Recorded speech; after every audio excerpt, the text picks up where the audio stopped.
Army chief general Syed Asim Munir ने दो टोक पैगाम दिया है कि दहशत गर्दों की 10 नस्लें भी बलूचिस्तान और पाकिस्तान का कुछ नहीं बिगाड़ सकती।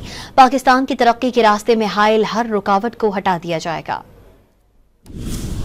Chief of army staff general Syed Asim Munir ने इस्लामाबाद में पहले ओवरसीज पाकिस्तानीज कन्वेंशन से खिताब में वाज़ेह किया कि ओवरसीज पाकिस्तानी मुल्क के सफीर ही नहीं, पाकिस्तान की वो रोशनी है जो पूरे अक़वाम आलम पर पड़ती है। जो लोग ब्रेन ड्रेन का बयानिया बनाते हैं वो जान लें कि ये ब्रेन ड्रेन नहीं बल्कि ब्रेन गेन है। आर्मी चीफ ने बावर कराया कि मुट्ठी भर दहशतगर्द पाकिस्तान की तकदीर का फैसला नहीं कर सकते। दहशतगर्दों की 10 नस्लें भी बलूचिस्तान और पाकिस्तान का कुछ नहीं बिगाड़ सकती। बलूचिस्तान पाकिस्तान की तकदीर और माथे का झूमर है। आज मिलकर ये वाज़ेह पैगाम दे रहे हैं कि जो पाकिस्तान की तरक्की के रास्ते में हायल होगा उस रुकावट को हटा देंगे।